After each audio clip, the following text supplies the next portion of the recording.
It's debate night, but we're not in Milwaukee.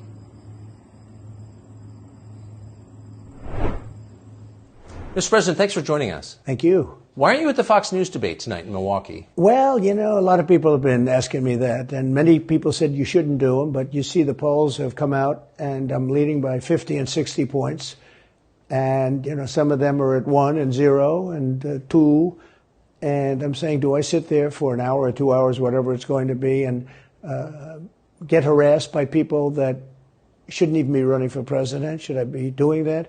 And a network that isn't particularly friendly to me, frankly. You know, they were backing Ron DeSanctimonious like crazy, and now they've given up on him. I mean, it's a lost cause.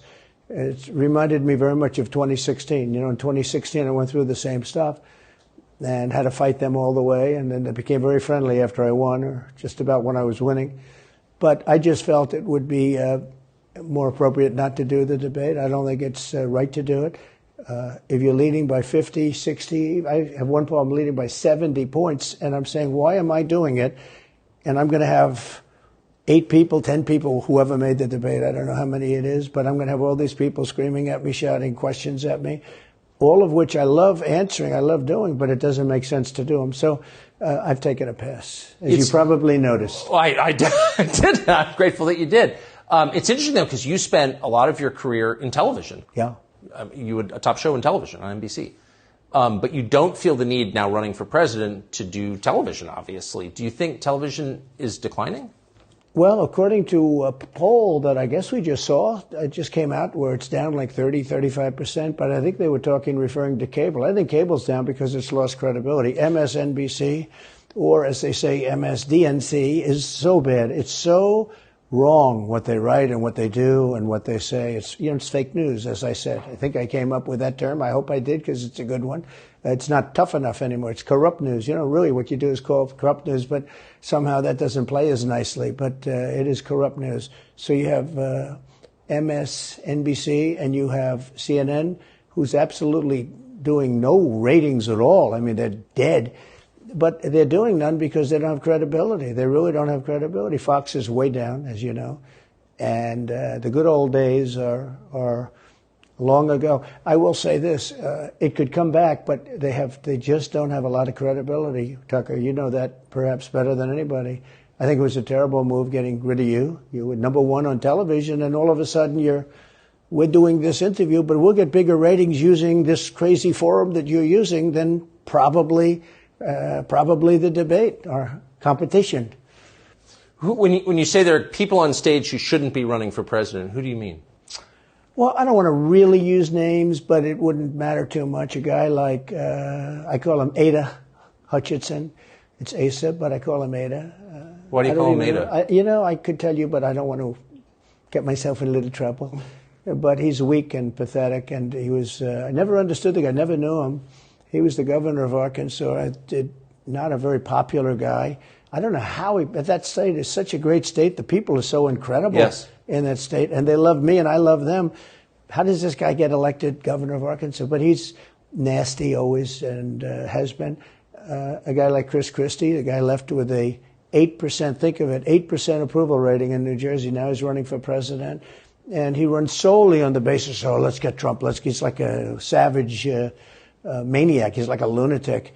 And that's all he talks about. His poll numbers are very, very low. He's about 2%. What's he like? You know him well. No, I've been friendly with him over the years, but I couldn't give him a job because I just never trusted him very much. I was just never one of his people that really trusted him. I never gave him the job. And that's one of the reasons he feels so hurt and so betrayed. And I understand that. I really do. I understand it. But I never gave him. You know, he wanted to be different things. He was looking at different elements of the administration, and I decided I didn't want to do it. And now I'm glad I did, because you see, but you know, we had some great people. I had great people. We'll have even better people if we do this, because now I know Washington. Before I didn't know Washington. But guys like Bill Barr were terrible. I mean, they were, I would say, Bushies. I say that with respect to the Bush family, but they were Bushies, and it doesn't work out for us. It was clear, this is kind of far afield, but it was just interesting. I read Barr's account of his time. He wrote a book about it. Right. His autobiography. And in it, he lies about Jeffrey Epstein's death. clearly lies. Do you think Epstein killed himself sincerely? I don't know. I will say that, he was a fixture in Palm Beach. Yeah. I don't know what Barr said about it either. I have no idea what he said. What did he say? He killed himself, probably? He said he killed himself and that they were going to do this investigation. They never did the investigation. It's never been public. Well, and they hid it. And, why are they doing that? And clearly Barr knew. But why would Bill Barr be covering up the death of Jeffrey Epstein? Bill Barr didn't do an investigation on the election fraud either, okay? He said he did, and he pretended he did, but he didn't. McSwain, the U.S. attorney in Pennsylvania, Philadelphia, said Barr just wouldn't let him do it. It was crazy. Barr became so petrified, so frightened of being impeached. They were going to impeach him. I don't know if you remember it. Yeah. It's not a big moment in history. But they said, we're going to impeach. They play a much rougher game, the left, the lunatics. And they were going to impeach Bill Barr, and he was petrified. Now, how do you not get impeached? Don't do any of this stuff. But he didn't do the job there. I don't know what he did with Epstein, but possibly he didn't. Do you think it's possible that Epstein was killed? Oh, sure, it's possible. I mean, I don't really believe. I think he probably committed suicide.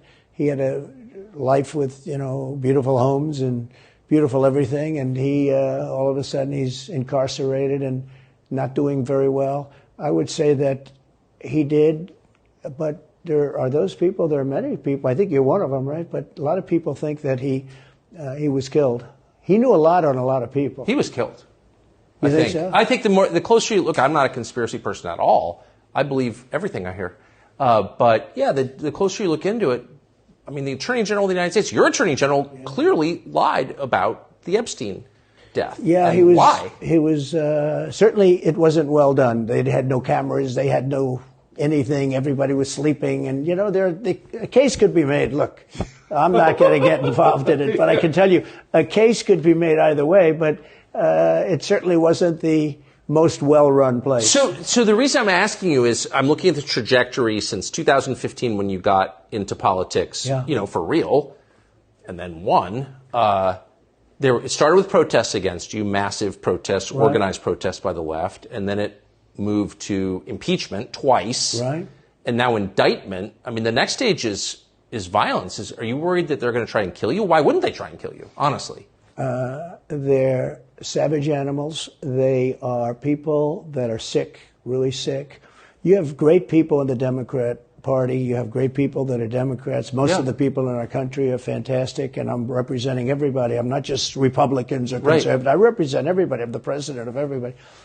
But I've seen what they do. I've seen the lengths that they go to. When they make up the Russia, when that's exposed and they go down, and Barr should have gone after them, and other people should have gone after. And they did very late, because the Durham report came out. It was fairly good. It could have been a lot tougher, I guess, but it was fairly good. But it explained how corrupt it was.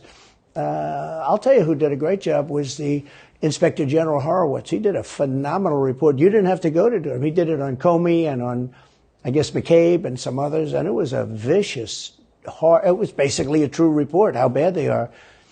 But these people are sick people. These are people that I think they hate our country. You want to know the truth. When you see open borders, when you see these policies that they have, and so many other things, it's so sad to see. We have a country that's very fragile right now. I've never seen, I will say, look, I ran in 16, which was 15, but I ran in 16, election in 16, and there was tremendous spirit. In 20, there was even more spirit. We got millions and millions more votes. It wasn't even a contest. People said, well, what'd you think of 20? I said, we did much better. We did. You got to base it on the number of votes. We got many more votes in 20 than we did in 16. But the election was rigged. It was a rigged election. And with COVID, they used COVID to cheat in a lot of different things, and we have so much on it. It's like so easy. But we had judges that didn't want to look. We had people didn't want to get involved. They called you, she's a conspiracy theorist if you say anything about the election. But I have never seen spirit like there is right now. Even coming down here, just the people on the road that are just absolutely going crazy. And the reason is, I think they like me, and I know they love my policies. I hope they like me too. A lot of people say they don't like me, but they like my policies. I think they like me. But I have never seen spirit like it is right now. And the reason is because crooked Joe Biden is so bad. He's the worst president in the history of our country. I don't think he's going to make it to the gate, but, you know, you never know. But he's a corrupt person, so corrupt that I took the name off Hillary. You know, I don't do two people at one time. I took the crooked Hillary and I retired the name. That was a good day for her. I bet she was very happy. And I used it for Joe because it's crooked Joe.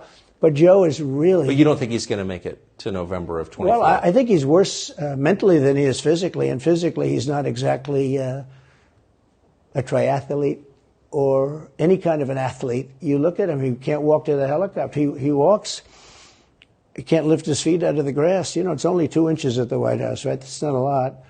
But you watch him, and it looks like he's walking on toothpicks. So, and then you see him on the beach where he can't lift a chair. You know, those chairs are meant to be light, right? They're like 2 ounces. You lift them up. He can't lift the chair. He can't walk to the chair.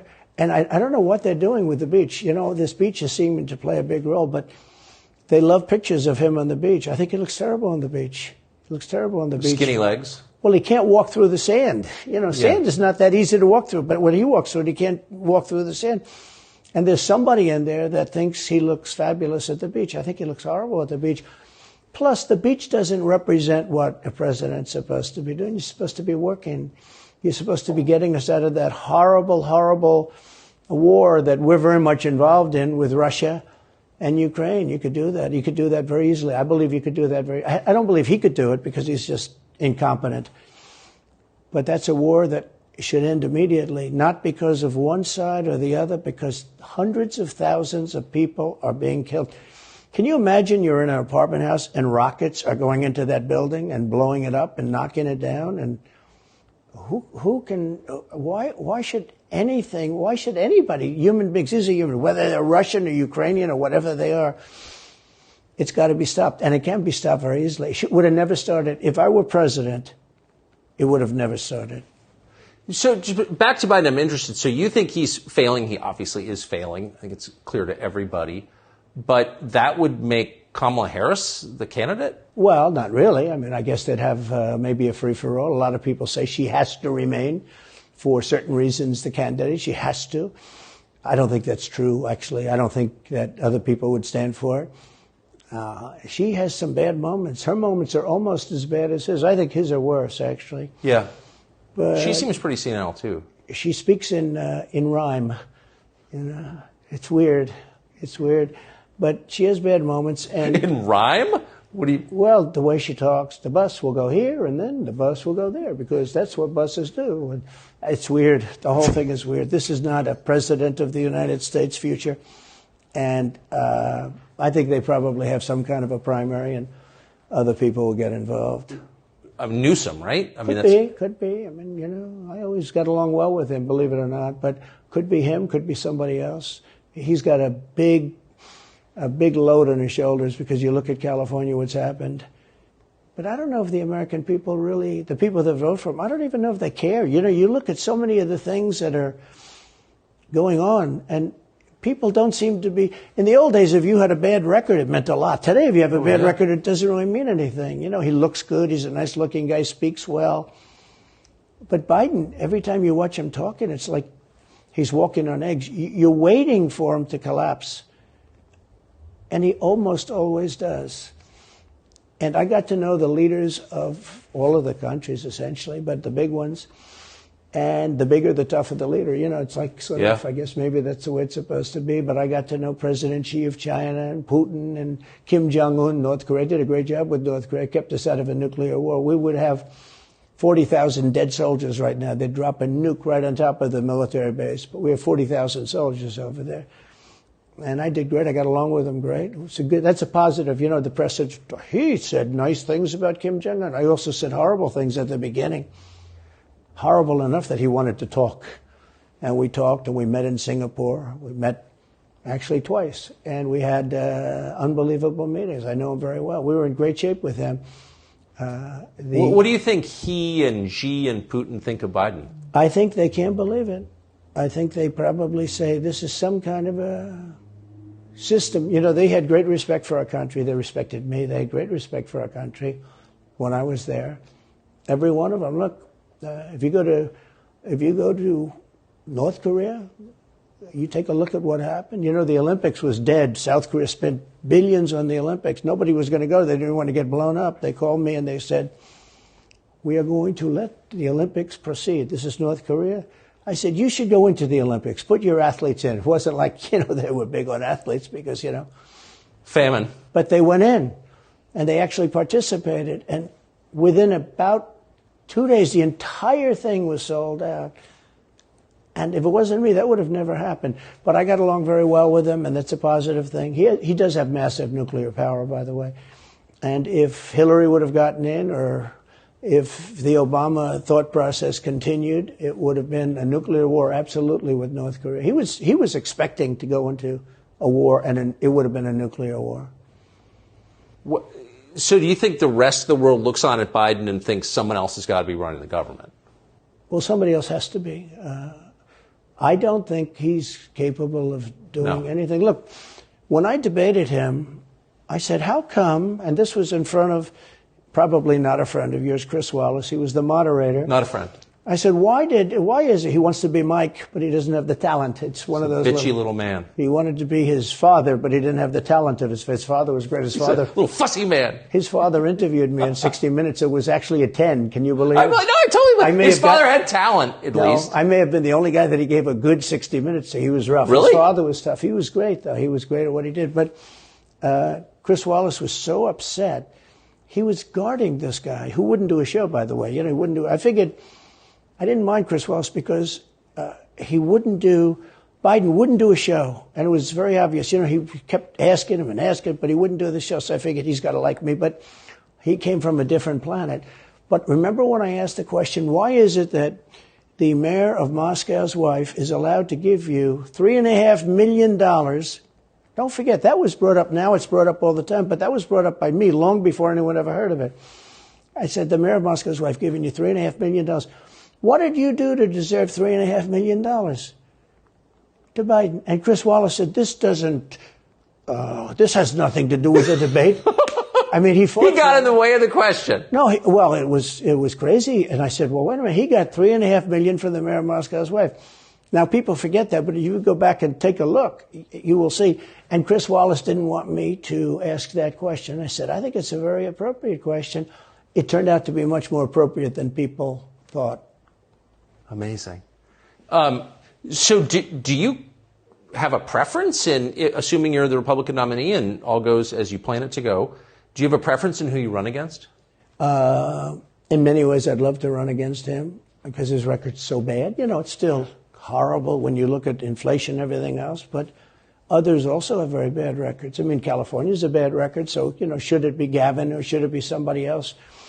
When I look at San Francisco, what's happened to that incredible city? That was one of the greatest cities in the world just a short while ago, and now it's very sad when you look at it. Los Angeles, every city practically, all the Democrat-run cities. Republican-run cities are doing very nicely because they arrest people when you have crimes. And they don't go after political candidates because they think it's good. It's been amazing. My poll numbers are the highest I've ever had.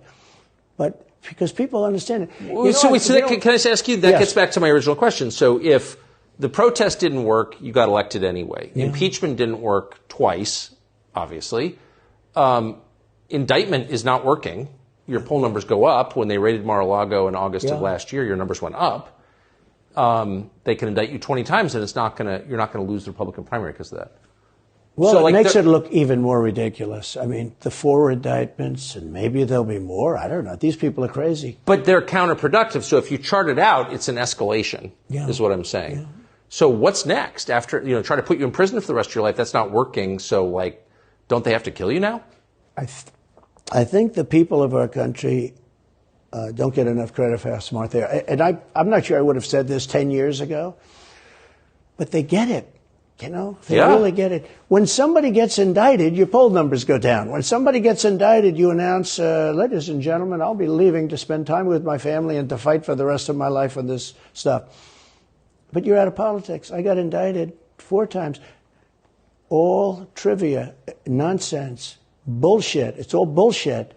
it's horrible when you look and you look at what they're doing. The boxes hoax, I'm covered by the Presidential Records Act. I'm allowed to do exactly that. He's not covered, and he's got 25 times the number of boxes, and he's got them stored in Chinatown. He's got them stored in a flimsy garage underneath his Corvette at Penn. And by the way, at Penn, he gets millions of dollars. China pays this guy millions of dollars. See, I think he's the most corrupt president we've ever had, and he also has the distinction of being the most incompetent. And I believe both. I mean, he's both incompetent and corrupt. So and I actually believe he's compromised because China knows so much about him. They know where the money comes from. They know where it is, who paid it, and they probably paid it. Well, they do pay Penn, and he gets $1 million. I think he takes $999,000 because, keeps it a little bit under $1 million, like by $1. But he, in many ways, is a Manchurian candidate. We have a Manchurian candidate. And he's afraid to tell Russia to get out of Cuba. He's afraid to tell China to get out of Cuba. He's afraid. China now is building, think of this, China's building military installations in Cuba. The Cuban population of Miami is not too happy because they're never going to be able to go back. And you don't even hear about it. And the worst culprit is the press, the media, because normally, when I first heard that China's building installations in Cuba, and installations means military installations. Okay, they said just some communication. They did that on the islands with Japan. They took the island, they started this massive construction, and they told everybody, including the Japanese have to be very careful. They told everybody that this is a housing development. They're going to build a housing development. And I said, how come the runway is 20,000 feet long? Private jets need 4,000 feet. They don't need 20,000 feet. The big ones need 20,000 feet. They don't even need 20. And I looked at the runway. I said, that's the largest runway ever built, both in width and length, for housing development. There's nobody that has a plane that big that you would have a runway that's Why is for China testing. allowed to conduct imperialism in our hemisphere? Well, yeah, and it's far beyond Cuba. It's all over South America. Yeah, in the Caribbean. So we built a thing called the Panama Canal. We lost 35,000 people to the mosquito, malaria. Yeah. We lost 35,000 people building. We lost 35,000 people because of the mosquito.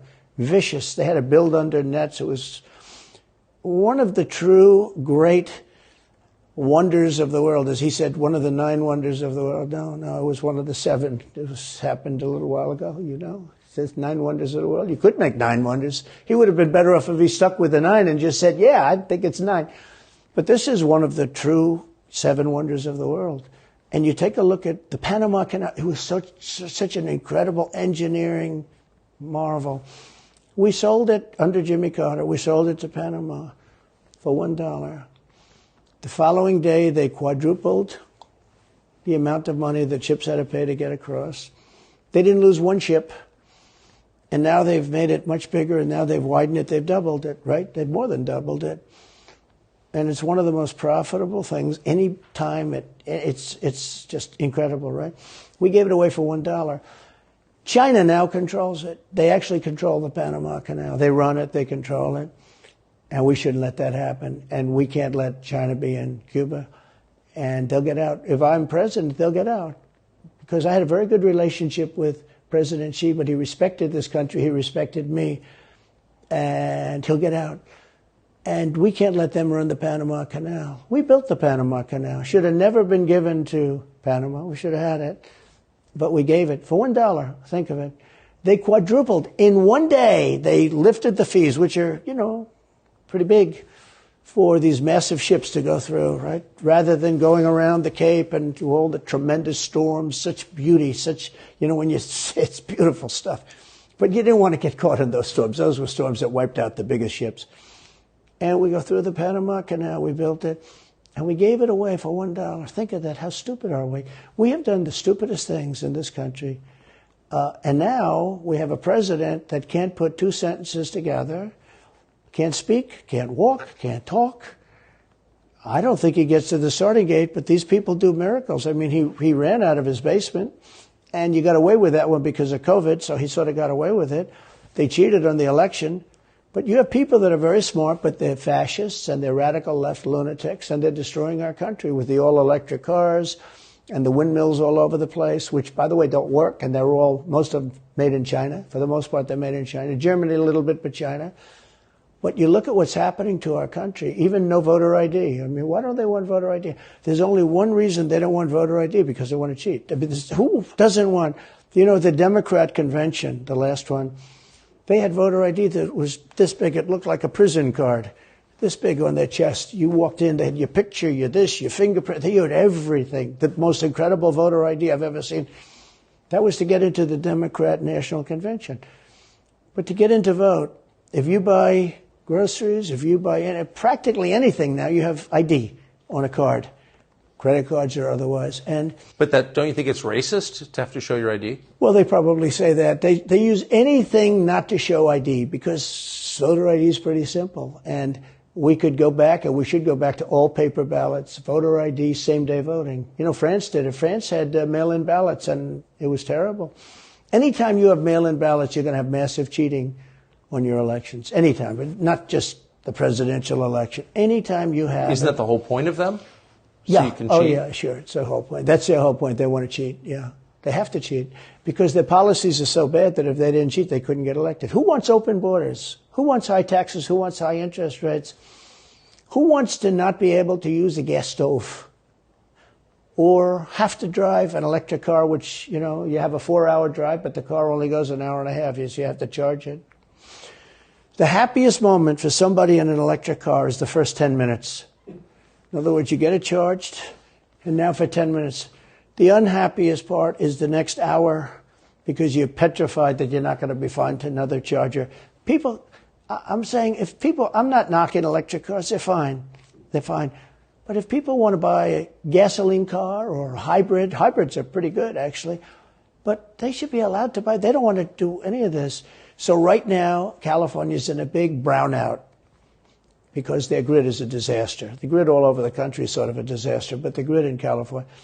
And yet, they want to have, in a very short period of time, millions and millions of cars going off that grid, essentially. It doesn't work. So plug your car into a grid that's failing. You should be able to buy an electric car. Electric cars could be fine if you drive short distances and you want to have, whatever, and you have plug-ins everywhere you go. They could be fine. But you got to have gasoline cars. You got to have everything. Let people buy everything. Now the new thing is your heating systems in the house. They don't want you to have a modern-day heating system. They want you to use a heating system that will cost you at least $10,000 to buy and won't work very well. None of the stuff works as well. One of the things I did with EPA is you have states, many states, most of the states have so much water. It comes out of heaven, right? The water pours down and you have it. It's there. It's got to go wherever it goes, into the oceans, whatever. It's not like a big problem. Now, in some states, they have a problem. You have some desert areas and all, and for that, it's okay. But they have sinks where no water comes out. You turn it on, no water comes out. No water comes out of the shower. No water is allowed to go into the washing machine for your dishes or for your clothing or what. And I avoided all of that. Wait, they have sinks where no water comes out? Sure, you have restrictors. When I say no water, very little water. You want to wash your hands, right? Yeah. And you've seen this. And you turn on the sink and it's very little. Or you want to wash your beautiful hair, right? And you're standing under a shower.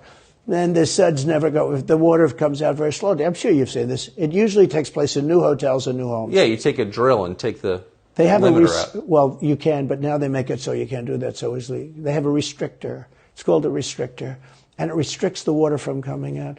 So I ended all of that, and you have to see these. They let the water come out. You know what people do? They wash their hands like 5 times longer, or in the washing machine they'll press for their. Let's say the dishwasher, they'll press it, then they'll press it about 7 or 8 times. Yeah. They'll end up using more water, and it still won't be very good. I met with the head of Whirlpool. They were practically going out of business during my administration, and they said to me, from Ohio, incredible, great state, I love Ohio, and they were really doing badly because people were dumping washing machines all over, mostly from South Korea, but also from China. And he was explaining it's just a terrible situation. I said, let me ask you, how's the quality? He says, we're better, but they are good enough quality. But, of course he's going to say that. But, they are better. He said, but they don't allow us. They're dumping these machines. They're cutting us in half. They're killing us. And on top of it, the government won't let us use water in our machines. I mean, he shows me like a quarter of a bottle of water. That's supposed to be washing clothing. And I freed it all up, and I put tariffs on these countries that were selling and the machines coming into the country.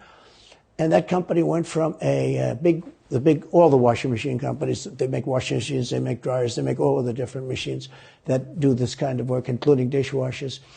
And they went from a disaster area to being just thriving. But can I ask, they love me in that part of Ohio. Well, I bet they do, but why should EPA, no one at EPA was elected by anybody, why do they have the power to decide how much water your washing machine uses? Shouldn't Congress in a democracy get to vote on that? Yeah, you could say that. They do things that are not very... So how do you... That's my question. How do you... If you get elected again, go back to Washington, how do you keep the agencies under control? How do you keep FBI and CIA specifically under control? The way you do it, like I fired Comey, that was a big deal. A lot of people said... And I fired him very early. Somebody said, I wish you would have fired him. There was a real question about firing him. Anyway, you understand, because, when they have a 10-year term, there is a question. I fired Comey. That was a great thing. If I didn't fire Comey, maybe I wouldn't be talking to you, or I'd be talking to you about real estate or something else other than politics, right? That was a coup, in my opinion. That was a very sick deal. That was the insurance policy. You remember the insurance policy? Oh, she's going to win, darling. She's going to win. But just in case she doesn't, we have an insurance policy. An insurance policy was what they were doing.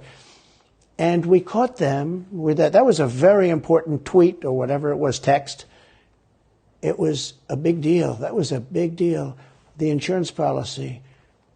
She's going to win 100 million to 1. That's not good odds. At least they gave me one, right? 100 million to 1. But just in case she doesn't win, we have an insurance policy. And everybody said, that's strange. That's strange. But we caught all that because I fired Comey. Because when I fired Comey, it was like throwing a rock into a hornet's nest, into a nest of bees, and the place went crazy. So when you were president, are you confident that you knew everything, say, CIA was doing around the world? No, I'm not. It's a very interesting group of people. I had very good relationships, I thought. But I was a little surprised when I got out that, things go on. Look, it's... What were you surprised by? I was surprised. I think it's some of the people. I was surprised that there was... I had a group of people. Look, we killed many, using the CIA, I have to say this, very bad actors. We were very good at it. You look at Soleimani, you look at al-Baghdadi, bigger than Osama bin Laden. I mean, Osama bin Laden, but al-Baghdadi did ISIS, and he was rebuilding ISIS very strongly. And that was the CIA that did that? That was really us that did that. Yeah. That was really us that did that. And Soleimani was us that did that, not so much CIA. But we did some very good work with the CIA. What I started, when I looked at the 51 intelligence agents saying that was the laptop from hell was Russia disinformation, when I took a look at that, I said, that's a horrible thing. They knew it wasn't. They knew it was not. And by the way, you're talking about cheating on the election?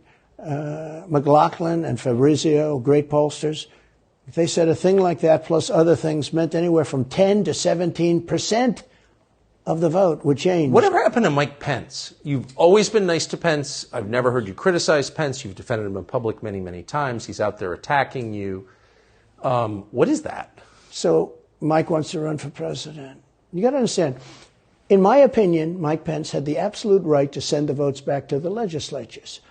The Democrats and everybody said, you don't have the right. In other words, what I said, is he a human conveyor belt? You mean if he finds fraud in Pennsylvania, in Georgia, in any of these states, Arizona, he has to send them to Mitch McConnell, right? That's right, sir. Well, if he finds fraud, he has to? Yes, sir. I said, so he's a conveyor belt. Boom, put him in. I said, I don't agree with that.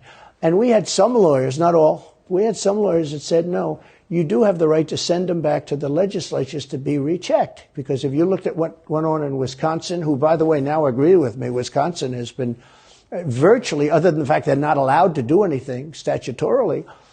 But Wisconsin has been, I mean, what they found is incredible. I mean, we won Wisconsin. But Mike Pence had the right, in my opinion, to send him back. Do you ever talk to him now? No, I haven't spoken to him in a long time. I was very disappointed in him. I didn't want to do what Thomas Jefferson did. Thomas Jefferson, it was Georgia. And it was, hear ye, hear ye, the great state of Georgia is not capable or allowed to tabulate their votes. And Thomas Jefferson, who was the vice president, said, is Georgia sure that they cannot tabulate their votes? Georgia is sure. He didn't send him back and have him redo it. He said, we will keep the votes of the great state of Georgia for Thomas Jefferson and his president. I didn't ask him for that. Could have done that too, but I didn't. I thought that would be turmoil. I asked him to send him back to his legislature, to the legislatures, you know, in Wisconsin, let's say. But why didn't he? I mean, you'd worked together for 4 years. You're the president. He's VP. You say you're aligned on everything. I think he got very bad advice. I really do. Now, let me tell you what happened. I sat there with a few people. I think his lawyer was in the room too. His lawyer was very much against it. There were other lawyers that felt you could do it. It was one of those things. I think you could have done it. I think you can always do something if you see fraud or if you see problems. But it's very interesting. So after the election was over, the rhinos got together with the Democrats and they redid the election, so you couldn't do it anymore. So then I called the people. I said, so in other words, you're saying I was right. You could do it. Yes, you could do it. In other words, they took the Voting Act and they redid it so the vice president no longer has the power to do what I said he could do. So when that happened, I said, wow. And you know, you'd look some of these Democrats in the eye and they'd say, he has absolutely no right to do it.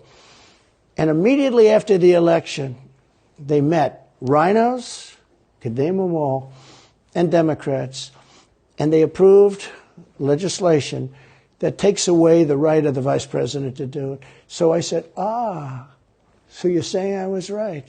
The vice president did have the right to do it, and they said, yes, he did. So if you're saying they stole it from you last time, why wouldn't they do the same this time? Oh, well, they'll try. They're going to be trying, yeah. And not only me, you know.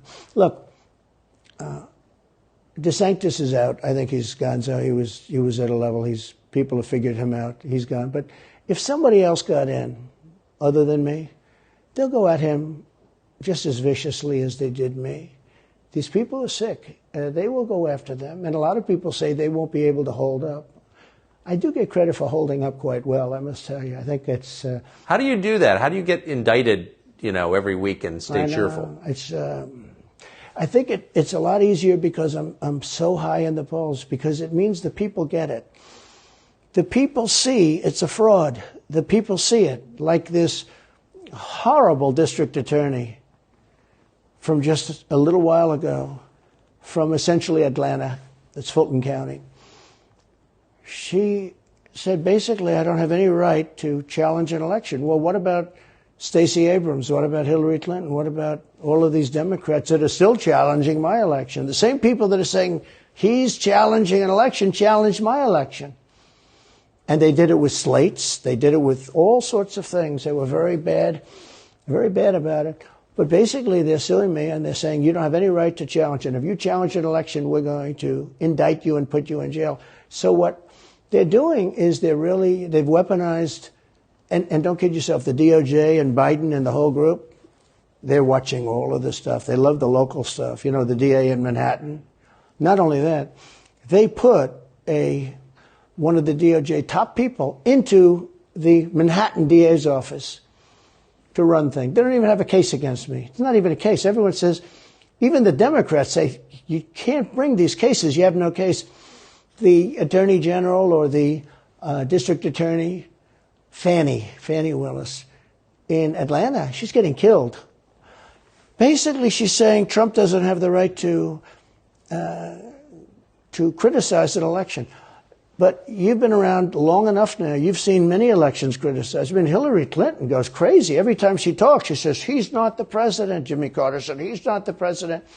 Well, I am the president. Hillary Clinton called me, by the way, at 3:02 in the morning to congratulate me the night of the election.